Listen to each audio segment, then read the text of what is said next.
Before I welcome my guest this evening, let me say this. There's some people who have interest say, why is Times Now following this story so closely? I'd like to share with you what we told them. It's because your love for cricket is not for sale. We will pursue the story, regardless of pressure, attempt to influence, or anything else. Welcoming back Kishore Bhimani, senior sports journalist. Rajesh Kalra, chief editor of Times Internet, is absolutely, I would say, Rajesh, you have been unforgiving to the extreme, as you always are in your assessments. Thank you. Good to see you, Rajesh. Ashwini Nachappa, former athlete. She leads the clean sports movement. Thank you, Ashwini. With us, K. Hariharan, former international umpire. My first question is to Latika Khaneja, director of Collage Sports Management, manages some of India's best-known players. Now, it's all beginning to stumble out. My question to you is, Latika, tell me, how much of this have you known or heard about? Because I'm sure that someone like you, who has been very closely involved with managing big players, you get exposed to what happens in the IPL, you may have heard about it. But for example, Latika, the Chennai Super Kings boss, Gurunath, in touch with Vindoo Dara Singh. Does it shock you? Oh, definitely. I think the pictures of Vindoo Randhawa and Sakshi Dhoni today must have shocked a lot of people, wondering why an A-grade celebrity like her would be sitting with somebody like Vindoo Randhawa. I think the picture spoke 1,000 words. And as far as Sreesanth is concerned, I would imagine among the better known players, this is a one-off sort of a thing. I'm sure there are a lot of fringe players involved. I'm sure there are multiple involvements at different levels. But I doubt very much that players who are busy in the game of cricket, unlike Sreesanth, who's been sitting out a lot, would bother to involve themselves in something that is so underworld and underhand. So I think that you can't stretch this and paint everyone with the same brush and imagine that I think this is a big shock to everyone. I think Sreesanth and everything else that has happened is a big shock to almost everyone in the cricket fraternity. Everyone's shocked. But that's it. That's where it stops. And that's where my problem starts, Latika. Everyone says, I'm so shocked. Rahul Dravid, I'm so devastated. Preeti Zinta, I'm so shocked. Franchisee owners, oh, it's such terrible news. We're all shocked. Almost as if nobody knew. Rajesh Kalra, did people forget that even Saurav Ganguly in September 2012 talked about the kind of pressure that owners put on players? Oh, absolutely. In fact, I'm very surprised that anybody is shocked at all. In fact, if you remember, Arnab, in the debate exactly 3 years ago, actually more than 3 years ago, in April 2010, I raised this point about the strategic timeout has been introduced. Strategic timeout has been introduced only to allow the betting mafia to enter. And if you remember, all the panelists at that time who were very closely involved with cricket coverage and everything else, they pounced on me. You remember that? And you actually said, no, what's wrong with that? I still remember that. Yeah. And all of it is now proven that is exactly how it happens. And I'm not surprised by Sreesanth. I'm actually not. I'll not be surprised if some other big names also come in. Because at the end of the day, the players are just pawns. And that is what I see. When you talk about the credibility of IPL, I think it's the credibility of BCCI itself, which was always dodgy for me. Now it is worse. I am absolutely sure how it is now. No, but this sort of strange response we are seeing, Kishore Bhimani, the strange response is this: can you stop it, please? Kind of response from powerful interests. Can you stop talking about this? What more do you want? Do you have vested interests? Are you against us? Don't you know how powerful we are? This kind of response is self-defeating. The question tonight will be this: do you think, as the web is being exposed, Kishore Bhimani, this web can be concealed anymore? I think, Arnav, we have reached a level where we realize how deep-rooted this whole rot is. The fact today, the news that shocked me, yes, the pictures of Vindoo Dara Singh yesterday were something else. But today, when you hear that a man who's already wearing 2 hats, that of president of the board and that of owner of the franchise of the Chennai Super Kings, is now wearing a 3rd hat, that of the father-in-law of another man that is now going to be involved with this. Indian politicians, Indian sports administrators, people in different parts are getting so used to wearing different hats that this is something that came as a shock to me. If I had been in his place, a man of such eminence, a man of so much character, a man of so much class, like Mr. Srinivasan, should immediately resign and say, I'm sorry, but I am not guilty, but I'll stand out until some investigative agency goes through this, declares that Gurunath is innocent. Until then, I will not make decisions. This no, Mr. Bhimani, I'm sorry, I'm not, can I say something to you? You won't mind if I'm direct with you? Please. But I hold people like you responsible. I hold people like you responsible, Kishore Bhimani, because you, What? because you, no, I hold you responsible because people like you have been saying that this is an IPL, it's a form of entertainment. I have you on record, you have said in the past, Kishore Bhimani, this is a form of entertainment on which betting is the natural. No, Mr. Bhimani. I have an elephant's memory. I have you on record, you say this is a form of entertainment of which betting is a natural consequence. No, you go on to say nothing is wrong with betting, it happens all over the world quite illegally. In other words, you have been maintaining that this IPL is entertainment. Quite legally. IPL... No. Mr. Bhimani, in the world in which you operate, the world you know, you never knew about the hawala money, the black money, the spot fixing. You think this is clean money which is being transacted? No, of course not. Then what I am telling you, and I repeat, I also have an elephant's memory, maybe not an elephant, maybe a baby elephant.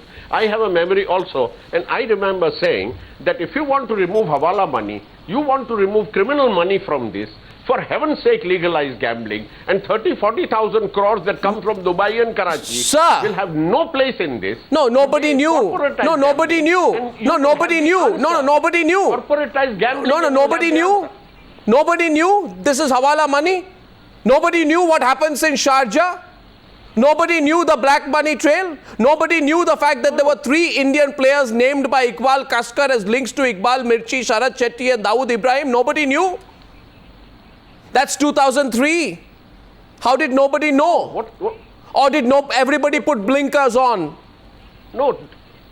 Because the party, the party is a good, nice commercial party. Everyone's happy. Everyone's happy. Why care about whether part of the money goes to somebody who terrorizes our own nation? Nobody asked themselves those moral questions, Mr. Bhimani. Have mercy on me. No, Mr. I'm not mercy. No, not Mr. Bhimani. It's not. I am going to the fundamentals of this issue. The fundamentals of this issue are this, and I go to Ashwini Nachappa, that there is so much money in cricket that nobody cares whether the money is good, bad, who's got their hands on the money, who's taking the commission, where the money is being routed from, whether was someone spot fixing, session fixing. It's all part of one nice, cozy, happy, commercially lucrative operation. That's the point. Ashwini Nachappa, do you agree with that? I completely agree, Arnab, because, the love for cricket is enormous in our country, and we all love cricket. We love to watch cricket. So BCCI continues to fool 1 billion people every day. And that's the reason we have been saying we need sports law. The fact of the matter is cricket has been promoted brilliantly, and other federations must learn from that. But that does not give them the right to fool people who love the sport. And I'm shocked that even the cricketing fraternity talks in whispers about this. You mean to say BCCI had no clue at all in this? I mean, this has been going on for far too much. Either they've got a gag order not to speak, but this has been going on for far too long, and something really needs to be done to arrest it right now. Mr. Hariharan, former international umpire, umpired for IPL matches 2008, 9 and 10. Tell me frankly, Mr. Hariharan, you've been an umpire. You never heard? You never heard? All that we are putting on Times Now is brand new? It's not brand new, I would say, but... also been suspected, right? Yes, Rajesh, what were you saying? 1 second. I'm not sure. I am saying, you remember, there is a Pakistani umpire who's also under the suspicion circle today. This person who was involved recently, accused of raping a woman who later withdrew the complaint. That guy his name has come up in investigations today, I'm told. So, Mr. Hariharan, umpires also never knew? He's umpiring. Umpires never knew? we never get into those kind of things. No. How can you not get into? Things are No. What do you mean not get into? Our jobs are very limited to conducting the game. That's it. Our jobs are very limited, and we really don't know about what's happening behind, and because we don't interact with players, we don't interact with any of the media, we don't interact with any of the franchisee owners. We just do our job just to go and umpire a game and come back. That's it. And even when we go there, we follow the strict code of conduct, and we even switch off our mobile phones. We don't even talk on our even the hotel landlines also. We tell the operator that please screen the calls and you give it to us only when if I want to talk to somebody. Otherwise, don't give any calls. So those kind of things we normally take. Sir, with respect, Mr. No, 1 second. 1 second, Mr. Hariharan. There is, you know, from what you're telling me can be described as putting blinkers on. No, it's not. I mean, like, you know, see. You are not, no, Mr. Hariharan, you're not, you know what you're doing. You know what you're telling me. What you're telling me is this, Mr. Hariharan. Maybe there is, I don't know, but, you know, we don't want to get into a mess. Even if it's happening, it's not our problem. No, I don't say that. No. I don't say that. Rajesh Kalra is asking you a counter question. Rajesh Kalra to Mr. Hariharan. Go ahead. Yes, go ahead, Rajesh. Go ahead, please. Go ahead, please. Hariharan, what happens is, you know, whenever you conduct a game, you're umpiring a game, you very often notice things which are not right. I am sure it is a part of your duty that you go and report to the authorities that you have noticed this and doesn't seem right. Hasn't this happened to you? I am sure it has happened. You see it so many times. How can you say you just conduct and you shut your eyes and go back? I'm sure there are times when you've noticed something about this is not dodgy and you have gone and told them. They may not have taken action, but are there times when you have told them that this is doesn't seem right, whatever I saw today didn't seem right? Have there been occasions we have gone and told them this is what I saw and it didn't seem right? No, it has not happened with me, those kind of things, but I was told that some umpires have felt that way, that something was dodgy and they have reported to the BCCI or the anti-corruption units. And whatever the action further they want to take. What has the BCCI done when they have reported? It has not happened with me. But what has the BCCI done? Once this has happened? I don't know. It is for the man who has reported, and it is with him and to whom he has reported the further action. What has no. 1 second. This is interesting. Dave Callaghan joining us. 1 second. Dave Callaghan, very interesting point in this debate, and let me introduce Dave Callaghan. Is, as many of all cricket lovers in India would know, former South African cricketer. He played under Hansie Cronje, and Hansie Cronje was found guilty of match fixing. You're hearing this discussion, Mr. Callaghan. Good evening. This is Arnab Goswami here from Mumbai. One umpire. Good evening. Yeah, sorry, man. Yeah, Mr. Callaghan. I think from my side, I mean, a former international umpire, yes. K. Hariharan, is on the program. He says to me, and he can hear you now. He says maybe he has heard that some umpires have brought some dodgy cases to the notice of the BCCI, but he says, I don't know what happened after that. What do you think? Yeah, look, I mean, I think from the umpire's point of view, I mean, they'll obviously know if there's something happening on the field. But I mean, you know, from a spectator's point of view, when I'm sitting here in my lounge in South Africa and I turn my TV on every day at 4 o'clock and sit and watch 3 or 4 hours of IPL cricket, there are obviously a lot of circumstances. I mean, there's some incredible hitting. I mean, if I look back at David Miller's hitting, I look back at Pollard, I look at Gale's hitting. You know, I think we need to be very careful and be very sure of what we're saying, because there are some exceptional performances out there on the cricket field. And if we start scrutinizing and looking at every instance, we're going to tear this wonderful game of ours apart. You know, and I think I'm hoping that obviously things like match fixing and that are not happening on the field, and the players are not involved. Mr. Dave Callaghan, you played under Hansie Cronje, who was accused of match fixing. Wasn't there a total cleanup? Wasn't there a total cleanup after that? Yeah, look at. And the second question is, could the fixing which took place in 2000 have taken place without the consent of the team captain? How did South African cricket respond to the allegations? Yeah, look, I think there was a clean out of obviously there was Hansi was removed from the side, and I remember I was the player that was on the sideline, and I took Hansi's place in against Australia in 2000. So I was very aware of what is happening, and I think the team itself got such a fright when our national captain was involved with these type of things, and before that, I had quite a long break. So I played in the Euro Cup in 1992, and then played till 96, and then had a 3 or 4 year break before I made the side. And a lot of the speculation and a lot of the goings on were when Herschel Gibbs and 1 or 2 other guys sort of came into the team. And we all know they were all sort of put on the block, you know. But I think from our side, from a national perspective, that's the point. No, Mr. Dave Callaghan, that is the point. There was an acknowledgement that there is dirt and muck.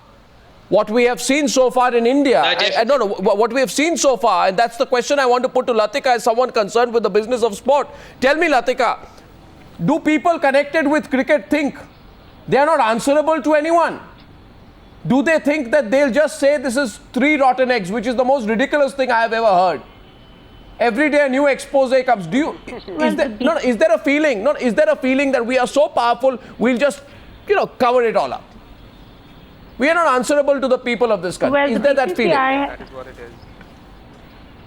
Yeah, no, definitely the BCCI is wanting to just obliterate the entire thing. I mean, considering on a channel on which the match is being shown on such a big day, there was not a word from the official BCCI channel as to what had happened. Yeah. So the BCCI is running it in an autocratic way. We all know that. They're trying to cover up. We all know that. As far as owners are concerned, I said this also on a previous channel, that there are parties that happen every night, which is not the norm when you're playing a cricket game. You are supposed to actually sleep on time, and if you go for a dinner, it's over at 9 o'clock. But every day, blatantly, the owners are sponsoring parties which have drugs and girls and alcohol and everything there.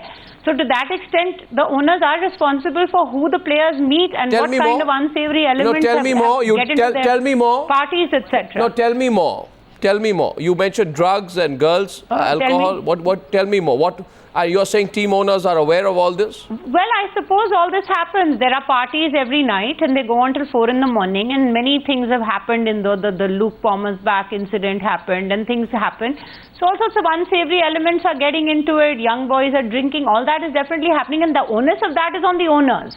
I mean, the point being that it should be treated as a sport. It should be treated as something that you should be getting prepared. After the match is over, you should be going back and resting. You have had what is the need for the parties? They were banned officially, but unofficially they continue to. No, that's because people like Kishore Bhimani. That's because people like Kishore Bhimani begin on a premise that it is not cricket; it's entertainment. Yeah, but entertainment is all very well, but at the base of this entertainment is cricket and great performances and great bowling and great batting. How does that happen if you're going to party all the time? Exactly. Arnab, may I answer this one?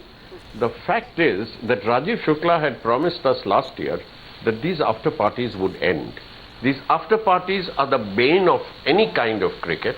They are a contradiction of the idea of cricket. They go start at midnight. I have been to some of them, and it's disgusting. The fact is that yes, I'm saying it's entertainment, but I'm not saying it's unbridled entertainment when you can do what you like, and not at the cost of the culture of cricket.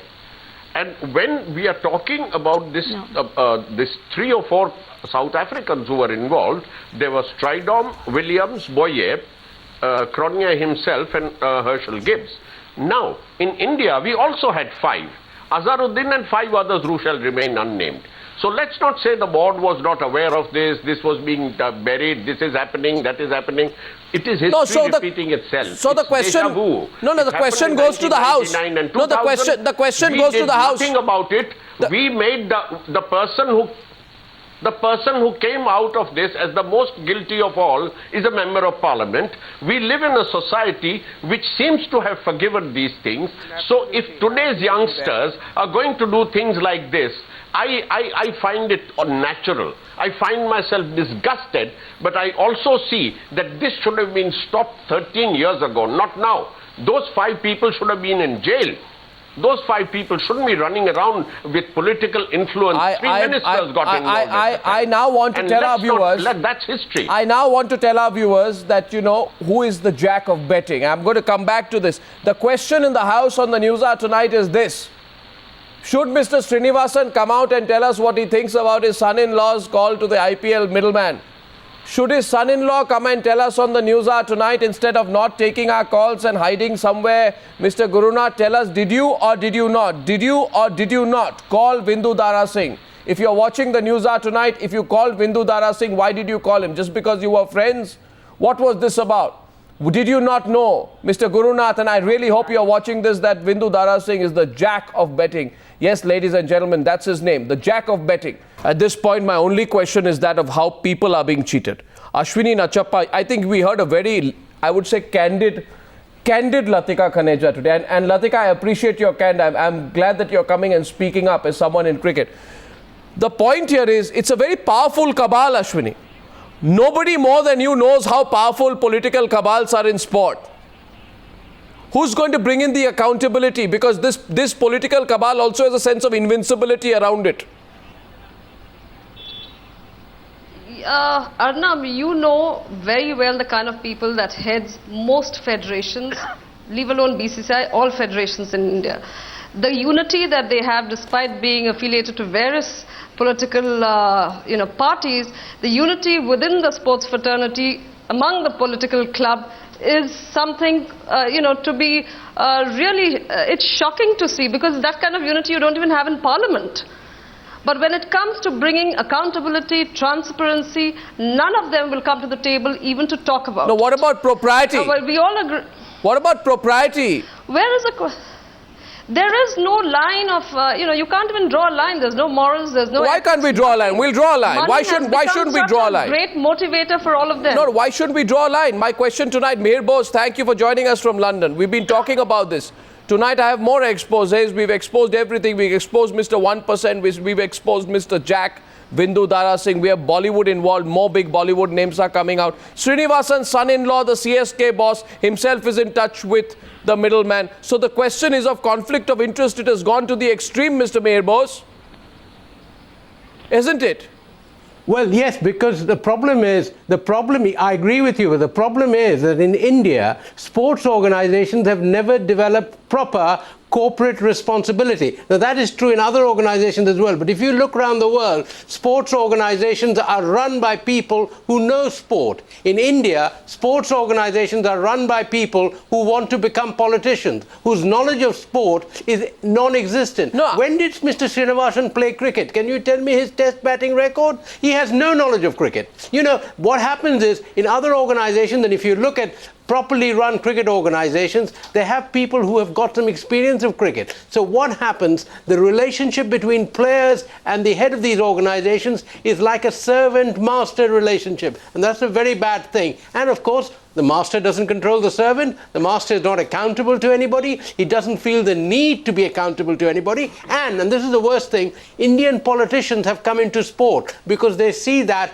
as a very useful No, my question on propriety, Meher Bose. They themselves have no sporting background. Meher Bose, my question on propriety is simply the question I'm asking tonight. Hello, can you hear me? I can hear you loud and clear, Meher Bose. I hope you can hear me as well. The question is simply this. Hello? Meher Bose, I think I lost the line with. The question is that of propriety. I'm going to dial you back. The question is of propriety. Ashok Pandit is a cricket lover tonight. He represents that voice on the Newshour. Question is, Ashok Pandit, the person who is expected to be cracking the whip, Srinivasan, cracking the whip on fixing, he finds his own son-in-law embroiled in the scandal. He's compromised. Huh? No, what do we do now? What do we expect in such a situation? Meher Bose, you heard that, I think. The person who is expected to be cracking the whip, Mr. Srinivasan, finds his own kin, his own son-in-law embroiled in the scandal.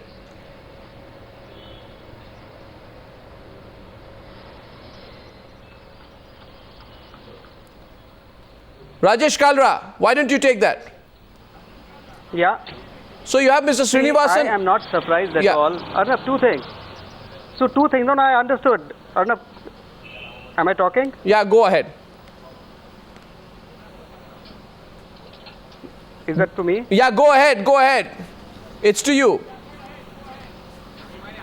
Okay, see, I am not surprised at all that it's there. At the end of the day, if you realize, these players are only pawns. You know, people have been asking these questions since yesterday. When will the big player be named? When did that player be named? Actually, it makes no difference. At the end of the day, it's only in the pay, you know, in the masses, among the masses and the fans, that Dhoni or Tendulkar and all very, very big people, which they are, because they are great. They do some things which nobody else can. But in the eyes of the cricket administrators and the politicians who run this game in this country, they are mere pawns. They actually use them. You look at, you know, you're talking about the conflict of interest of the BCCI chairman. Dhoni is also on the board of his company, and he also is the captain of his franchisee. Isn't there a clear conflict of interest there? When India performed very badly in Australia, everybody said he should go, but the selector who stood up and said, I don't think he should be there, he should go, that selector had to face the music, and he was given marching orders. So propriety and all, everything is something which is only something which is discussed. It actually doesn't exist in their dictionary at all. No, but they just do things for money and nothing else. No, I think while that is an absolute fact, the fact is also this matter is coming out in the public domain. Many of our viewers are asking that Times Now is putting out so much material in the public domain, what's going to happen to it? Well, let me take one example before I move on to our next report.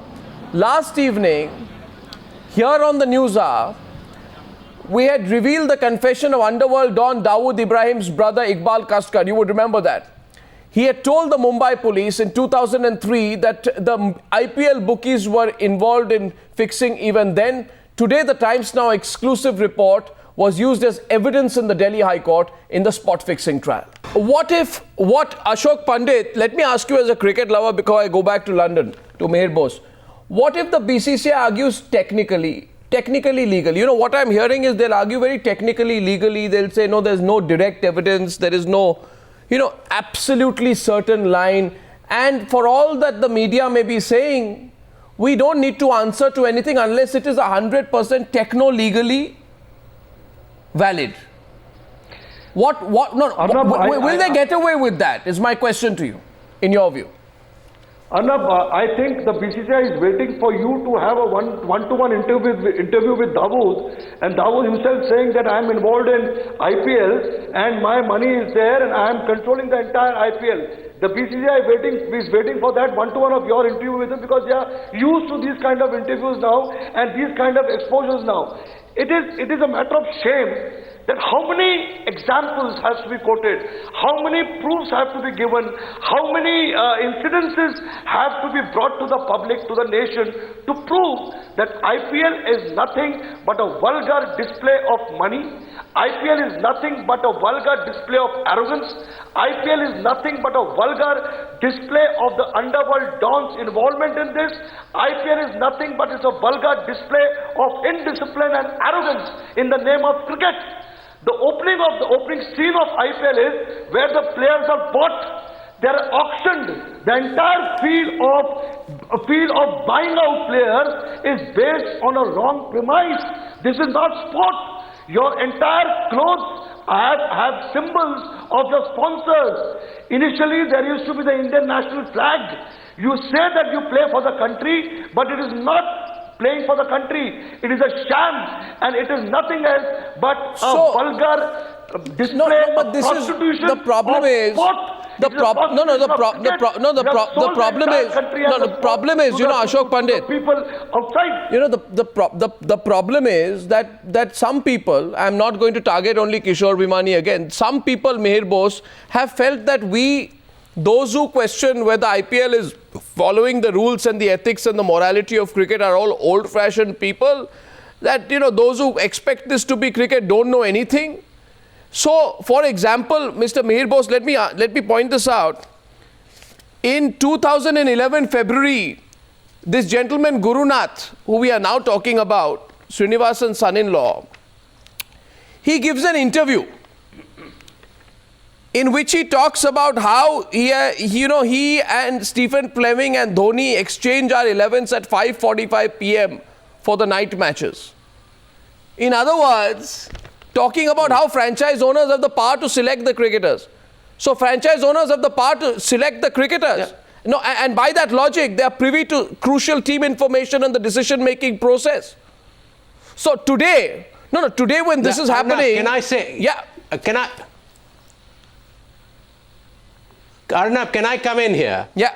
Hello, can I come in? Yeah. Arnab, can I come in? Yeah. What I'm saying is, what is happening to Indian cricket is exactly similar to what happened to international cycling. There we found that the Cycling Federation were not capable of exposing Lance Armstrong taking drugs. So what happened? The police had to come in. The United States agencies had to come in. And what this shows is that the cricket organization, an autonomous cricket organization, while it may claim all sorts of things, it is not capable of policing itself. So the judicial authorities have to come in. The outside bodies have to come in. Remember, Lance Armstrong for years claimed he had never taken drugs. He was exposed by the United States authorities because they finally found the proof. And the same thing has to happen in Indian cricket. The outside bodies have to come in who have the legal powers, and they have to investigate properly and come up with the truth to make cricket clean and also to make us restore our confidence. Which outside agencies? The cricket body is not capable of Which outside agencies? The Central Bureau of Investigation? The compromised Bureau of Investigation? Absolutely. The government must appoint a commission. I don't know. The compromised Bureau of Investigation, which says that Pawan Kumar Bansal need not be questioned.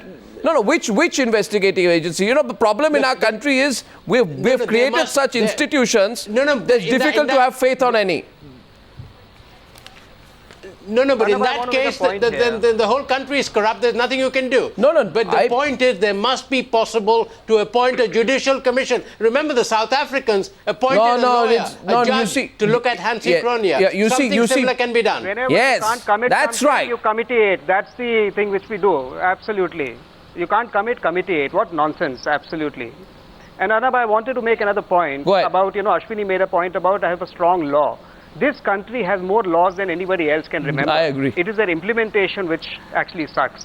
And the other thing is, very often when you strengthen a law, it is actually misused by the powerful people to harass people. Then what happens is the protection mafia comes in. When Haryana had prohibition, the people who didn't want the prohibition laws to be lifted, the politicians and the police. Because that's way they can protect people like who like to drink, so that they can start a protection mafia. If you are drinking, you have to pay me. They make money through that also. No, I also, when they get stronger, they only end up strengthening these people. I also question the logic of the esteemed Delhi Police Commissioner. I mean, I don't understand how good a policeman he is. I have my doubts. I've always had my doubts on Mr. Neeraj Kumar's empathy ever since he refused to come back in some other cases. He's very happy to face the media. Mr. Delhi Police Commissioner, I have a question for you. How on earth, Mr. Neeraj Kumar, could you say on the 16th of May that no other players or owners are involved? I mean, it's ridiculous. I want Mr. Neeraj Kumar to see this today and ask himself, what is his investigating ability? The Delhi Police Commissioner says on the 16th of May that as far as we are concerned, no other players or owners are involved. Latika, Khaneja, tell me candidly, does that also not seem strange to you? We've been asking how only 3... Oh, definitely. Yeah? In view of whatever's been coming out, definitely that could... And to make a premature statement is also... and when something has happened, there has to be links across the board. But Latika, why would anyone... No, if somebody is starting such a huge investigation, where there are 700 phone calls, transcripts, etc., does anyone... Have you ever heard of a case, Latika, where in the... all of them are. Ashwini? That goes to show how compromised all of them are, because it's been run by such powerful people, and they're all, benefiting from it. So I'm going to ask that. See, when the BCCI is asked questions after the India TV sting, they say it's loose talk. When the Delhi police begins exposing it, immediately the same day it says nobody else is involved. And today, I'm sorry to say this, the Chennai Super Kings, principal, Mr. Gurunath is hiding. He should be explaining whether he had those phone calls. So, it's not going to stop here. But I want to go back once again to David Callaghan. Dave, What about the credibility factor, Dave? Yeah, look, I think from my side and listening to the debate, I think one of the concerns is I think there was an earlier gentleman that mentioned, Lance Armstrong's story, and I think, and then there was a further gentleman that mentioned with regard to generalising with all other players, and I think from our side in South Africa, I know that there are a lot of players here in this country that would die to play in the IPL, obviously to make the money and to be and create exposure for themselves. So I think the gentleman that mentioned early on, with regard to Lance Armstrong's story and the fact that they had to get independent people to come and sort out the problem, I think that's very true. I think that's probably what will eventually happen in India to sort cricket out, because at the moment you've got a wonderful product which has been destroyed off the field by all the allegations about match fixing and about parties and all that type of thing. And just from my side, from the party side, and celebrating a win after the game has always been part of the game. And obviously to that extent, not really. And what the players do, if they are doing that, then obviously that sort of culture is going to go back and also damage your own image and your own players. Is the IPL going to be the same after this? Kishore Bhimani, last word to you, sir. May I just two small points out of. One is why the BCCI seems to be above the law is it is protected by politicians, the only sporting body that is protected by politicians from across the board, from the so-called ruling party to the so-called opposition. Secondly, we've all discussed what is the answer. A judicial probe is the only answer, but will that judicial probe, which will say X, Y and Z are wrong, that Mr. Srinivasan is wrong for wearing so many hats, that there are certain people who are committing conflict of interest, when that comes out, who is going to enforce it? The government? What is the government? The government is the same people who run the IPL. I think the political parties is told that you have to do this. No, but I think political parties Mayor Boss. So as a result, it's a I agree with you, but Mayor Boss, last question to you, it's an important point. I think this, okay, we lost the point here is, I think political parties will have to take a position. It's too convenient. I think biggest political parties of India who are represented in indirect ways by big political players on the BCCI will have to tell the people of India where they stand. Let's see if we can take that forward tomorrow. Not in the election year. Well, I don't know. I think it's important enough in the election year. Credibility. Well, it's a question of credibility, agreed. Point about credibility. Absolutely. This credibility, do you realize yesterday... Yes. Yesterday when Sahara pulled out and issued a statement on why it did so, you read that statement, at the end of it, you are looking at a company called Sahara, which is embroiled in so much controversy itself, and you look at what it tells BCCI, the Board of Control for Cricket in India, and you actually tend to believe what Sahara says more than BCCI. That tells you completely about what the credibility of BCCI is currently. Well, absolutely. Well, we have much more details coming on. I'd like to tell our viewers once again, as they would notice, this channel is deeply investigating the story. We will continue to do so regardless of who tries to advise us. Thank you very much for joining us on this Newshour Debate, gentlemen, ladies and gentlemen. Thank you.